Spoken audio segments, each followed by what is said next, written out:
Anda sukanya map-map kecil ya. Tapi ini dia map besar Miramar kedua hari ini yang akan dimainkan oleh grup A, C, D, dan E. Sementara dari grup B akan beristirahat terlebih dahulu. Grup B itu ada Infinity, BN, Alter Ego, dan juga Yodo. Ini menarik ya di sini ya. Alter Ego setelah mendapatkan chicken dia rehat. Lalu juga tadi DX setelah dapetin chicken, oh dia tusun deh, nggak jadi deh. Ya. Berarti Alter Ego doang yang dapet chicken, terus dia rehat. Berarti dia menutup kemungkinan yang namanya habis chicken terbitlah tusun. Ya betul sekali, itu yang langsung ditutup karena memang gimana mau tusun, main aja enggak. Saat ini pesawat sudah mengudara dan pesawat datang dari kampo militer menuju ke area kiri dari map Miramar ini. Jadi cukup menarik pastinya untuk memantau drop zone dari masing-masing tim yang ada di Miramar yang kedua. Second time, turun dengan cepat, mereka menuju ke arah kampo militer. Sebenarnya kampo militer ini juga tempat yang sering disinggahi oleh tim Boom kalau kita ngomongin PMPL Indonesia. Betul, itu adalah salah satu alternatif memang untuk tim dari Boom itu sendiri juga. Dan karena Boom itu grup dari, Boom itu grup E ya? Grup E main deng. Berarti Boom itu harusnya dia balik ke Valdelmar sih, kalau misalkan dia tidak ngambil dari area tersebut. Tapi sejauh ini dari teman-teman For Rivals seperti biasa mereka bakal ngambil ke area bagian Cruz de Val. Lalu juga NFT harusnya dia main lagi ke bagian La Colbreria karena Alter Ego nggak ada. Face Clan harusnya bakal mengambil ke area Pecado. Ya, menjadi cukup menarik. Pecado, tempat yang memang terus diambil oleh Face Clan. Dan Face Clan ini memang tim yang selalu berada di tengah. Biasanya tim tengah ini untuk bergerak cukup bisa dibilang lambat karena kan mereka nggak perlu kemana-mana juga. Tapi Face Clan bergerak dengan cepat, ini yang membuat mereka berbeda, ini yang membuat mereka menjadi tim yang sangat berbahaya dan harus ditakuti oleh lawan-lawannya. Terbukti juga Face Clan menjadi tim yang langganan WWCD untuk di minggu yang pertama. Seperti rekor yang sudah dicatatkan oleh Budiram, Face Clan pun sudah mencatatkan 3 WWCD. Alter Ego sudah mencatatkan 2, mereka bisa juga mendapatkan yang ketiga kalau di hari ini mendapatkan 1 lagi untuk di minggu yang pertama. Ya, tapi kalau misalnya kita ngomongin tim Indonesia, memang kemarin itu adalah hari yang sangat buruk ya, karena pengumpulan poinnya itu paling sedikit di hari kemarin untuk tim Indonesia. Sementara hari ini mereka bermain 1 game, 2 game aja udah sama seperti pengumpulan poin kemarin di hari keempat. Entah kenapa apa yang terjadi, tapi yang pasti kita terus berharap progres naik ada di tim Indonesia terus. Tadi kita udah menjalankan 2 game ya. Berarti masih ada 3 game lagi. Dan kalau kemarin kemarin kalau kita lihat juga cukup sulit nampaknya untuk tim Indonesia karena kemarin memang mereka berulang kali harus merasakan tusun. Kita lihat kemarin aja tim Indonesia kan sudah sempat dibahas di awal, Cijel. Saat kesorot sebentar, mereka pasti lagi knockdown, bukan lagi dalam posisi menang gitu. Iya betul, fight yang mereka lakukan tuh kemarin kayak 90% kalah, bisa dibilang seperti itu. Dan ini adalah pengumpulan poin tim Indo kemarin ya. Alter Ego tuh 29 doang, NFT 10 doang, GDG 21 doang, dan Boom 20 saja. Tapi menarik di sini, Boychill tidak dimainkan lagi. Kali ini sudah mulai dimasukin Svavel juga, karena mungkin faktor dari map besar gak sih? Ya bisa saja itu yang dipertimbangkan oleh tim dari NFT. Karena memang pastinya setiap player mungkin saja sudah memiliki spesialisasinya masing-masing. Boychill juga tadi bermain cukup baik saat dia dipercaya untuk bermain. Boychill ini adalah player yang digadang-gadang akan bersinar dan akan menjadi wajah masa depan dari PUBG Mobile Indonesia. Karena saat Boychill masuk ke NFT di off-season sebelum masuk ke PMPL Fall kemarin, dia bermain sangat gemilang dan juga menjadi rekrutan paling gemilang waktu off-season waktu itu. Tapi setelah seasonnya mulai justru dia meredup dan yang lain naik performanya. Yami dan juga si Reizi dari tim Boom. Wajar sih, mungkin karena kan namanya masih bocil ya. Masih bocil jadi perlu tempaan mental lagi segala macam. Nah ini adalah salah satu jalur yang harus dia tempuh juga. Mulai dimainkan lah seorang bocil di map Sunhawk tadi. Tapi yang menjadi pertanyaan gue cuma satu sih, kalau Svavel nggak main, siapa yang jadi IGL-nya? Ya jadi menarik juga ya, karena memang kan Svavel sudah pasti IGL di tim NFT. Player-player lain kita belum tahu apakah ada yang memang juga, ya bisa aja ada yang udah diajarin Svavel berhari-hari akhirnya dia tahu rahasia rotasi Svavel tuh kayak apa gitu. Iya, bertapa 10 hari 10 malam dulu ya. Betul. Dan kita akan lihat nanti Nichil, ini dia pemain yang juga terus diandalkan oleh Genesis Dogma. Sejauh ini kalau kita lihat Genesis Dogma lagi-lagi belum menurunkan pemain-pemain seperti Sky dan juga Bang Pen. Sempat ada masukan sebenarnya di hari kemarin dari kolom live chat saat saya nonton. Mainin Sky, mainin Bang Pen, tapi ya sampai sekarang belum dimainkan juga. Ya mungkin faktor juga lebih sering latihannya berempat ini sih. Si Alan, Debot, Nichil sama Booms kan. Adu nggak? Adu? Aduh, si Alan. Si Sidul, anak Betawi asli. Kerjaannya udah mentang-mentang kita udah ganti mode ya kan, bajunya berubah. Balik lagi ke aliansi cabe teman-teman. Apakah kalian yang nonton merasakan ada aura-aura yang berbeda antara tadi match 1, match 2 dan sekarang match 3? Gue yakin ada sih. Dan kita melihat Okta. Pemain dari Boom. Kenapa tuh? Gue baru inget. Jadi kemarin kan gue sempat main ke GH Boom ya. Ya. Aduh, dia nggak main lagi si Reizi. Akhirnya gue mendapatkan validasi apa arti dari PRMN-nya dia. Oh, apa? Kan kemarin kita bertanya-tanya kan, bisa menjadi permanen, bisa menjadi permen, bisa menjadi pariaman. Preman juga bisa. Nah, yang benar adalah apa tuh? Preman. Oh. Jadi itu dia tuh dari munculnya atau lahirnya itu dari klan atau squad preman. Nah, terus jadinya dibawalah nama tersebut. Jadi kacang tidak lupa kulit. Dia selalu mengingat dia asalnya dari mana. Dan juga kacang tidak mungkin lupa susu. Karena ada kacang susu. Itu adalah pemain berdarah Malaysia yang ada di PMPL Malaysia, ada di Axis Red Ones. Namun sangat disayangkan Axis Red Ones tidak berada di PMPL saya kali ini. Karena kalau kita ngomongin ada tim yang gak ada di PMPL saya, ada tim yang kembali ada di PMPL saya. Ini menjadi cukup menarik, Cijel. Ada beberapa tim yang kalau kita lihat terus-terusan ada di PMPL saya secara 2 turnamen berturut-turut dari Spring dan juga dari Fall. Setidaknya ada 7 tim yang terus-terusan ada di PMPL saya. Atau maksud saya bukan 7 tim, 1, 2, 3, 4, 5, 6, 7, 8 tim. Yang di Spring kemarin ada, di Fall sekarang juga ada. Dan kita kedatangan 11 tim baru untuk di Fall kali ini. Menariknya dari 11 tim tersebut, Indonesia yang paling banyak bergantian timnya. Iya sih. 3 tim yang ada di PMPL SEA Spring kemarin, gak ada satupun yang nyangkut lagi di Fall kali ini. Karena kan di Spring kemarin kita memiliki perwakilan Ion, EVOS, dan juga RRQ. Sekarang perwakilannya ganti semua, AE, NFT, Boom, dan juga GD. Menandakan apa? Menandakan bahwa PMPL Indonesia sebegitu fluidnya, sebegitu cairnya, yang ada di atas silih berganti. Tapi ini juga mungkin yang menjadi pertanyaan kita, kenapa tim Indonesia di kancah internasional itu bermain kurang menggigit. Karena memang ya silih bergantinya itu tadi. Beda dengan Thailand. Thailand ini menjadi satu-satunya atau menjadi salah satu tim atau salah satu negara maksud gua yang perwakilannya selalu sama. Terus-terusan itu terus. Perwakilan Thailand di Spring kemarin itu VPE, Back in Time, TEM, dan Infinity. Ada lagi Hail. Sekarang ada VPE, Back in Time, TEM, dan juga Infin. Cuma Hail aja yang nggak ada. Iya. Malah nambah kan? Ya, malah nambah. Dan juga Vietnam pun sama. Vietnam malah nggak ganti sama sekali. Mereka ada Box, ada DX, ada BN, ada EE atau Eagle Esport. 2 negara yang memang cukup kuat di SEA adalah 2 negara yang perwakilannya nggak pernah berubah. Justru Malaysia yang perwakilannya silih berganti dan Indonesia yang perwakilannya silih berganti. UCD-nya agak seret dan juga dari peta persaingan di SEA, ya apa mau dikata di klasemen memang itu adalah 2 negara yang berada cukup bawah gitu. Apakah ya memang ini faktornya atau bagaimana? Cuma itu adalah fakta yang baru saja saya sebutkan karena belum ada yang nyebutin dari kemarin. Betul, itu saya setuju juga ya. Bahkan tim Secret, salah satu tim gacoan dari Malaysia yang bisa dibilang langganan gitu loh ada di international scene.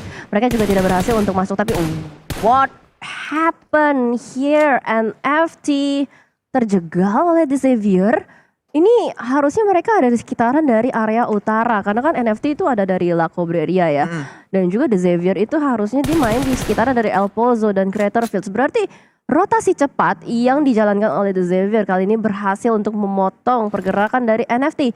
Tersisa 2 player saja. Ini menjadi pertanyaan besar sih. Apa yang bakal bisa dilakukan oleh 2 player dari NFT? Sementara Zvalvel gue gak ngeliat adanya vehicle di sekitarannya. Ada sih 1 bagi. Ini tapi kalau di-push barengan sama The Xavier bahaya banget sih si Zvalvel ini. Ya kayaknya akan ada guntingan push yang akan coba dilakukan oleh Xavier. Bahkan ternyata belakangnya Rebis masih ada Frankie datang bersama-sama. Lamborghini pun datang dari angle yang berbeda. Dijepit depan dan juga belakang. Zvalvel bahkan juga terkena blue zone untuk saat ini. Masih di sweeping memang, masih dicari memang. Zvalvel bergerak, ada suara yang muncul di sana membuat Xavier sadar. Di mana posisi dari Zvalvel? Mau nggak mau akhirnya Zvalvel melakukan tembakan tapi dibakar. Zvalvel di tempat tersebut kena bakaran. Zvalvel tumbang. Zvalvel menjadi kotak. Zvalvel pulang untuk Xavier. Wah, sulit banget sih posisi dari NFT ini, benar-benar kegunting habis. Berarti hanya menyisakan 1 player terakhir dari NFT. Masih belum tahu ada di mana, ternyata Ramones, the last man standingnya kali ini. Ya harap-haraplah bisa menambah kembali survival rate dari NFT. Sementara juga melihat kembali dari banyaknya tim yang lagi berusaha untuk melakukan rotasi. Kali ini Box bertemu dengan Vampire sudah mulai diberikan tekanan juga dari seorang Flucat menuju ke arah player-player dari Box Gaming. Bisa kita lihat adanya beberapa tim yang melakukan rotasi lambat. Keduanya adalah tim dari Indonesia, Genesis Dogma dan Boom. Sama-sama bermain di bagian Blue Zone juga. Tapi kali ini pergesekan terjadi antara tim Thailand juga. Face Lycan pun diberikan tekanan oleh seorang BFI. Diberikan banyak sekali hujan peluru dan kendaraannya sudah meledak. Mulai datang kali ini pemain-pemain time. Ada derby Thailand yang terjadi kembali. Satu tumbang Lycan. Gua tak berdaya di sana. Lycan ini sebenarnya adalah salah satu pemain yang cukup spesial untuk Fastclan karena dia datang untuk menggantikan posisi dari Korpai. Lycan di tim sebelumnya dia selalu menjadi atau menjadi pemain cadangan, sama terus-terusan. Iya. Di Fastclan akhirnya dia diberikan kesempatan untuk bermain dan bagus mainnya, tapi sayangnya tidak untuk di match kali ini karena langsung pulang menuju lobby. Berarti dia seperti Hans For You ya, kalau misalnya kita bisa bahas. Benar gak? Ya kayak gitu modelannya. Ya, selalu menjadi capat di tim sebelumnya, tapi begitu pindah ke tim baru, dia berhasil untuk menjadi line up utama. Tapi nampaknya kali ini fight antara Team Entertainment dan juga Fastclan tidak terelakkan. Mereka masih saling mengunci satu sama lain juga, dan bahkan dari Vampire kembali muncul menjadi third party. Ini udah raja third party banget sih menurut gua. Vampire berapa kali gue lihat dari fight yang timbul di antara dua tim, dia selalu entah kenapa tiba-tiba muncul. Ya, selalu memberikan sebuah tembakan tak terduga. Pemain-pemain dari Vampire itulah yang membuat tim ini sangat spesial, yang membuat tim ini punya banyak poin untuk dikumpulkan. 189 poin setidaknya sudah dikantongi oleh tim Vampir asal Thailand. Tembakan kembali masuk menuju ke arah Mr. Five. Mencari satu peluru lagi masuk. Butuh satu peluru saja, tapi ternyata satu peluru tersebut tidak kunjung masuk menuju satu player dari Fastclan, yaitu Mr. Five. Justru Mr. Five masih bisa untuk melakukan healing. Kita melihat bagaimana Swaps menyadari tidak hanya Vampire yang ada di sana, ada juga Team Entertainment yang bisa menjadi mangsa atau justru bisa memangsa dirinya. Oh, ini sulit ya, karena three-way showdown dan Mr. Five so far gak bisa kemana-mana pastinya. Sudah terlockdown. Aduh, Genesis Dogma kenapa ya? Ya, ini tumbang gara-gara Blue Zone loh. Ya. Dia tumbang gara-gara Blue Zone, dua player, padahal ini masih zona kedua. Berarti bisa dibilang dari segi lootingan mereka gak maksimal. Dan mungkin lagi rotasi mereka ter-take down begitu saja. Tapi di sini Nichil tidak healing. Nichil tidak healing. Nichil tidak healing.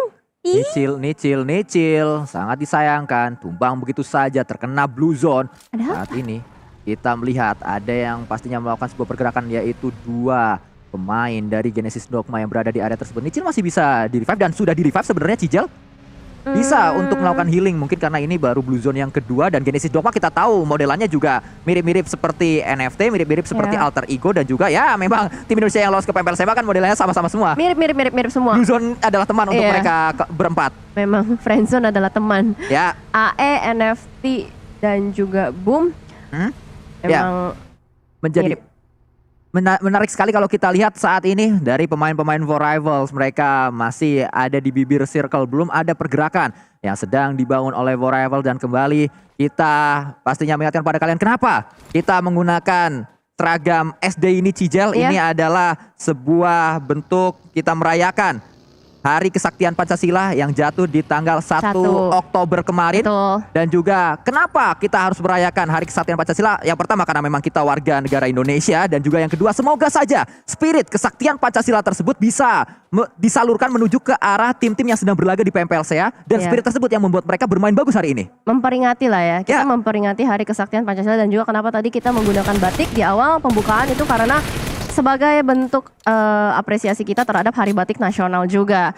Dan memang hari ini juga hari yang bukan terlalu baik untuk Indonesia, hari duka juga ya buat Indonesia. Makanya tadi untuk di awal kita benar-benar berusaha untuk fokus dengan gamenya, kita berusaha untuk memberikan yang terbaik untuk Indonesia juga. Karena kita pengen dari komunitas PUBG Mobile Indonesia bisa memberikan support yang positif juga untuk mereka semua yang lagi bertanding di SEA ini. Ya betul sekali, di awal saya juga sempat mengatakan bahwa kita Cijel, Sunsqueeze, semua komunitas PUBG Mobile Indonesia berbela-sungkawa atas apa yang terjadi, tragedi di Kanjuruhan Malang semalam. Semoga tidak ada tragedi seperti itu lagi. Dan kenapa kita perlu untuk berbela-sungkawa? Karena kita sama-sama insan olahraga. Betul. PUBG Mobile juga merupakan salah satu cabang atau salah satu nomor di cabang olahraga e-sport yang terus dimainkan di multi event dan juga sudah diakui oleh pemerintah sebagai olahraga berprestasi. Jadi kita sama-sama orang olahraga, kita sama-sama mencintai olahraga kita masing-masing. Walaupun memang tragedinya terjadi di olahraga sepak bola dan kita berada di PUBG Mobile, tapi kan naungannya sama, yaitu olahraga. Betul. Jadi kita bela-sungkawa. Betul, pokoknya kita tetap menjunjung tinggi sportivitas. Betul. Dan juga tetap melakukan kompetitif scene yang positif lah buat kita semua. Tapi kita bakal fokus lagi ya kayaknya ke arah gamenya karena sudah mulai banyak sekali fight yang terjadi. Genesis Dogma kayaknya Benar-benar hari ini untuk di match kali ini lah lebih tepatnya semesta menjegal Genesis Dogma. Tadi sudah susah payah untuk bisa masuk dan kali ini dihalangi juga oleh 2Eagle atau Eagle Esports, tapi ternyata berhasil untuk di counter oleh salah satu pemain dari Genesis Dogma. Entah masih bisa melakukan revive atau enggak, seenggaknya ada sebuah gundukan kecil yang bisa dimanfaatkan, tapi Namshin sadar hal tersebut langsung melakukan sebuah pengejaran maut ke arah bagian depan. Untungnya Alan berhasil untuk menangkap satu kembali dari Eagle Esports, memperlambat kembali pergerakan mereka dan bahkan berusaha untuk melakukan counter dari arah bagian belakang, tapi Namshin akan berupaya juga untuk melakukan close combat. Sangat disayangkan, Namshin berhasil untuk menumbangkan satu kembali dari Genesis Dogma. Last man standing, Alan, Genesis Dogma. Apa yang bisa dilakukan? Ya sulit pastinya, tidak banyak option yang dimiliki oleh seorang Alan. Tidak banyak pilihan gameplay yang bisa dimainkan oleh Alan. Bahkan kembali Namshin atau pemain yang memiliki nama asli Nguyen Quang Nam kali ini terus memberikan pressure menuju ke arah Alan. Alan ternyata datang menuju ke arah rekannya, ingin menyelamatkan rekannya. Gagah berani memang pahlawan Genesis Dogma yang satu ini. Kembali Genesis Dogma harus memberikan banyak-banyak terima kasih kepada pemuda bernama Alan. Ya, ini memang luar biasa sih. Skill individual dari seorang Alan ini bisa memperpanjang umur dari Genesis Dogma sejauh ini di match Miramar. Tapi ini adalah circle yang cukup berat nampaknya untuk tim Indonesia. Dari Genesis Dogma hanya tersisa 2, dari NFT 1. Boom masih lengkap dengan 4 player, tapi mereka semua masuk dari arah jam 9. Berarti ada kemungkinan 3 tim Indonesia ini bisa bertemu karena di bagian playzone-nya, center playzone masih benar-benar kosong. Ini akan menimbulkan efek domino yang luar biasa.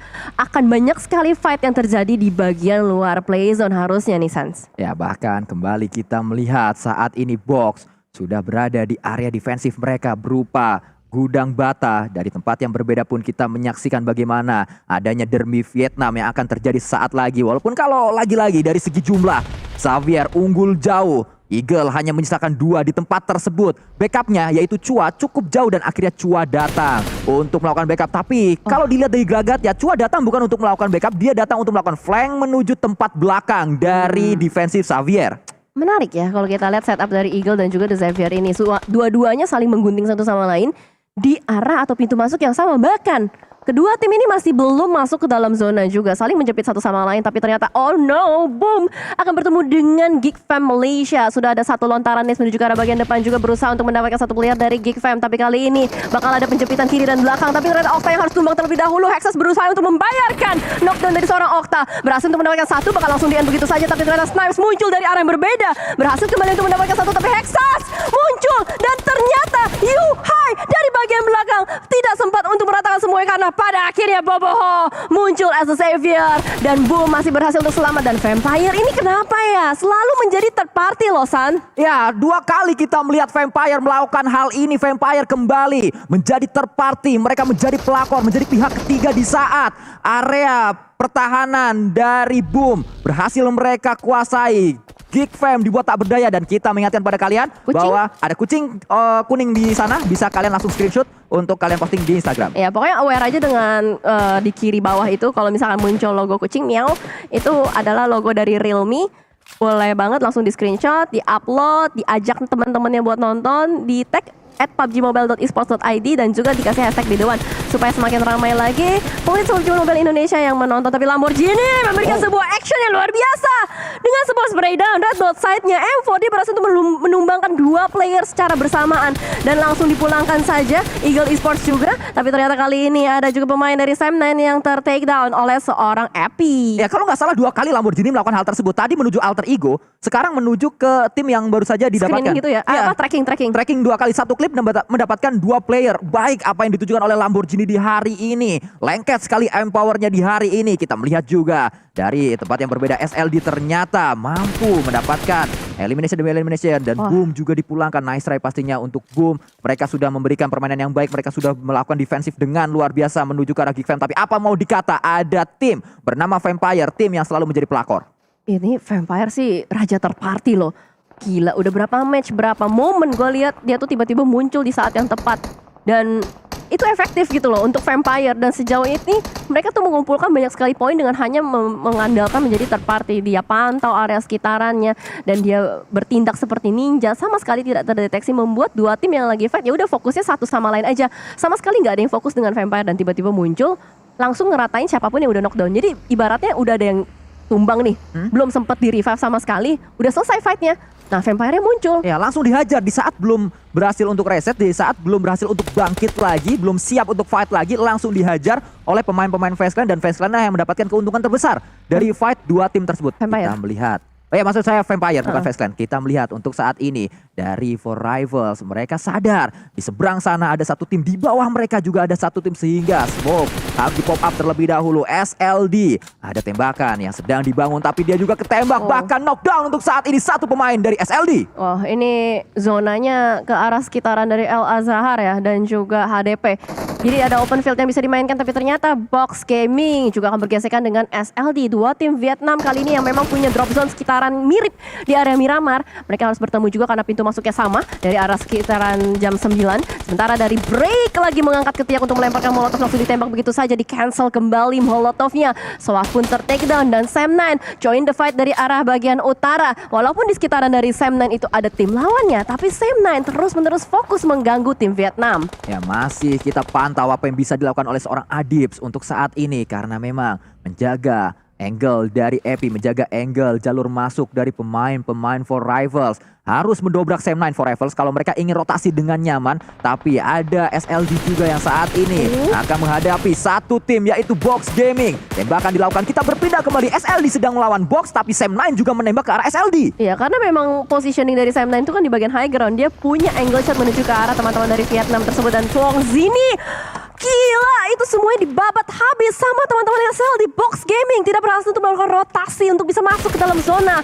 Diratakan seutuhnya juga. Sementara Sam9 tiba-tiba hanya tersisa Lord Harm seorang diri saja. Entah apa yang terjadi, mereka nampaknya terpotong satu persatu player-playernya. Ya, masih terus dicari oleh seorang Gosu. Kembali gorengan susu melakukan tembakan menuju ke arah Lord Harm. Ada headshot tadi, bahkan berasap bagi yang digunakan oleh Lord Harm. Tapi tidak ada waktu kembali karena Blue Zone ikut campur dari fight yang terjadi. Blue Zone-nya akan bergerak untuk saat ini. Kita akan melihat terlebih dahulu dari Swaps juga melakukan tembakan demi tembakan, belum berhasil kembali karena jaraknya cukup jauh, Cijel, dari bukit menuju bukit. Ini zonanya open banget sih. Ini bahkan posisi dari Lord Harm bisa banget loh ketembak dari depan. Dia udah gak punya smoke. Ini udah kayak tinggal berdoa aja deh, harap-harap gak kelihatan, harap-harap gak kelihatan. Dia berusaha untuk nyundul masuk ke dalam itu, kayak gak bisa juga. Mau kemana Lord Harm? Tapi sementara kita bergeser juga ke arah Tem Entertainment. Masih lengkap dengan 4 player mereka. Mereka masih bisa memainkan area terbuka tersebut juga. Tinggal gimana caranya mereka bisa mengeliminasi player-player dari DBD satu persatu. Jimmy OP sudah ditumbangkan. 2 player lainnya bakal di screening out dengan adanya pergerakan maju ke arah bagian depan. Reflect terjadi. Tapi nampaknya akan menjadi posisi yang sulit juga untuk teman-teman dari DBD, karena pada akhirnya DBD berhasil dimusnahkan. Dan Vampire lagi-lagi muncul sebagai third party, Sans. Untuk ketiga kalinya di satu match yang sama, Vampire melakukan skenario yang sama. Mereka menjalankan peran yang sama, peran sebagai third party, peran sebagai pelakor, sebagai pemeran antagonis menuju ke arah lawan-lawan yang sedang fight. Dan kita melihat Gosu untuk saat ini akan melemparkan smoke terlebih dahulu. Bersiap dia, SLD harus membangun sebuah defensif. Fluket mengetahui ada yang datang, satu tembakan demi tembakan, tumbang Buriram juga, bahkan Apple dibuat tak berdaya untuk saat ini. Tapi Lord Harm juga tumbang. Kita lihat ada third party kembali menuju ke arah pemain tersebut. Ternyata Back and Time yang melakukan tembakan. Ya, Back and Time juga menjadi third party. Vampire kali ini ternyata stone-nya harus dipulangkan terlebih dahulu karena tadi terpick off satu playernya. Dan kali ini membuat sedikit pincang untuk Vampire. Time Entertainment harus melakukan healing, harus melakukan revive terlebih dahulu dengan satu playernya. Sementara waktu Back and Time lah yang masih lengkap dengan 4 player. Bahkan mereka masuk dengan sangat nyaman dari arah jam 3. Tinggal gimana caranya mereka memainkan lower ground ini. Ini lower ground yang sangat nyaman sih. Dan SLD sebenarnya bisa memberikan sebuah counter sih, atau memberikan sebuah ancaman untuk Bacon. Terpantau di bagian depan sana, tapi hati-hati. SLD kendaraannya itu belum meledak sama sekali. Masih terus diincar, masih terus dicari. Outspile saat ini melakukan tembakan. Norman tumbang dia. Masih ada Ezo Sip. Apakah akan Sip atau tidak yang dia mainkan? Serti melakukan healing terlebih dahulu dengan medkit. Langsung 100% HP-nya akan penuh untuk saat ini. Setelah 100% HP penuh, dia siap untuk melakukan tembakan kembali. Tapi Ravenclaw, Mas Kumis mendapatkan satu pemain dari Back and Time. Outstyle dibuat tak berdaya. Kembali kita lihat bahkan Tem pulang menuju lobby. Swaps datang dengan MG3, senjata yang pastinya berbahaya, senjata yang bisa menjadi pembeda di fight kali ini. Tapi kita lihat Serti juga dengan UMP-nya berhasil mendapatkan 2, 3 dan semuanya rata. Vampire dipulangkan menuju lobby. Wah, Vampire Dinner tidak berdaya. Kelelawarnya dimakan oleh babi pink dari Thailand. Dan 10 eliminations unstoppable untuk Bacon Time. Bisa dibilang win rate besar untuk Bacon Time karena pada akhirnya 3 melawan 2 unggul secara kuantitas untuk dari Bacon Time. Apalagi dari SLD tumbang juga satu playernya, Gosu, last man standing untuk SLD. Mampukah dia melakukan clutch kali ini? Ya, Gosu berharap bisa setidaknya menyamakan kedudukan untuk 1 melawan 1 pada akhirnya, tapi sulit karena rekannya sudah tumbang. Dia harus melakukan revive atau harus menghadapi fight bersama Bacon Time. Tidak ada waktu untuk revive karena Bacon Time sudah datang. Terlambat dia untuk membangun sebuah defensif. Tembakan demi tembakan Serti ditumbangkan di sana. S12K digunakan oleh Gosu dan gertakan S12K ini membuat delay dari Bacon Time untuk melakukan fight. Oh, tapi Ice, ini dia Raja Utilities dari Thailand sudah melemparkan nades-nya dan itu dia connect sudah. Bacon Time kembali muncul untuk mendapatkan winner chicken dinner di Miramar. Ini sama Foxes